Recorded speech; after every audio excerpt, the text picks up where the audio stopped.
This is my grandmother, Marguerite Charlton. This is my grandfather, Reg Charlton. No one is sure of the exact date, but they met at a Saturday night dance in Shad Bay, Nova Scotia at some point in the early 1940s. And it was probably nothing like this.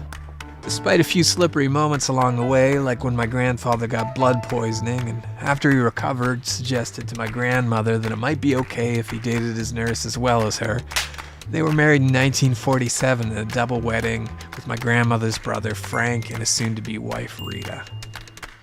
It was a funny match. You would describe my grandmother as sweet, tiny, quiet, and you would not use any of those words to describe my grandfather. He was just big. His size, his personality, he looked like the kind of guy you didn't want showing up at your door if you owed someone money. Before long, Marg and Reg had 4 kids. There was Diane, Tom, my dad, Donna, and Sharon.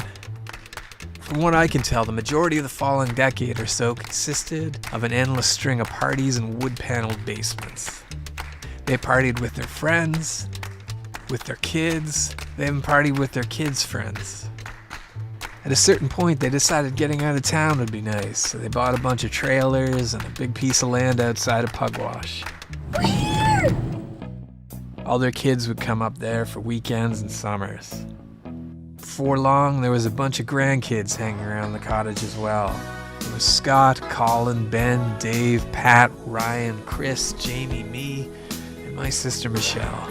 Not an easy go for the only girl. Soon though, the trailers turned into a cottage, which turned into a bigger cottage. My grandparents built a room for every family and they slept on the couch. They put in a pool, incredibly dangerous playground equipment.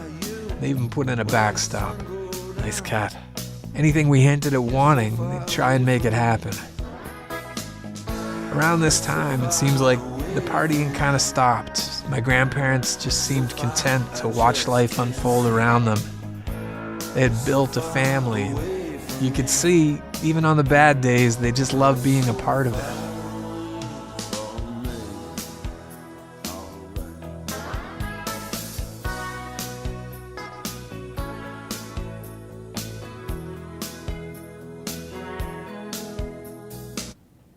This is the cottage now. After all my cousins grew up, my grandparents decided to sell it. Looking at it, even in the middle of winter, I can still smell the grass. I remember everything. Reg passed away in 2011, and Marg 9 days after her 95th birthday in 2022. While they're gone, the people they left behind still have the common roots that they built for us. From meeting on a day in the 1940s that no one seems to remember, Marg and Reg created something that will last for the rest of all of our lives. A family. We'll meet again. Don't know where. What did the cottage mean to you, looking back on it? But I know Probably the best years of my life. It was everything to my childhood, and I know it's the same for you guys. Well, the cottage means everything. Still driving by, I can see us running around and playing. I think it's the reason why we're all so close now. It probably had the strongest effect on the family of anything else that the family has experienced. I just have a lot of memories of scat specifically. Yeah. Well, it was togetherness, for sure. Well, it was all the families, all the cousins. Had cousins who were like brothers. I knew you could ask these sorts of questions, and I'm thinking, Jesus Christ. We were incredibly fortunate to have that. That was the center of everything. It's, not to be cliche, like the fondest of memories.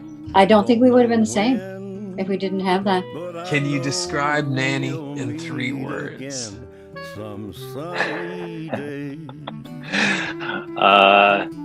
Nanny is bad. She was always given for the grandkids. I guess very supportive. Yeah, she would do anything for you. Seriously. I just found her like huggable. I just wanted to give her a hug all the time. One I thought of, and somebody else mentioned it, but I thought of it too, was feisty. Feisty. Feisty. I would say she was a scallywagger, but I would also say the perfect grandmother. Are you looking at notes? Yep. Sweet. Protective. And caring. Oh, caring. I thought you called her a Karen. 3 words to describe Granddad. What would they be? Oh, God. Tough. Unvarnished. He either had a golf club or a hammer. Kind. His wit. quick-witted. Funny. Handy. Ish. And he was really the center of attention. Oh yeah. Yeah. Oh yeah. He was larger than life. Striving. Powerful. And loving as well. Yeah. It made it harder though for me in the end, but I'm so glad I did have that. And I would do it over again.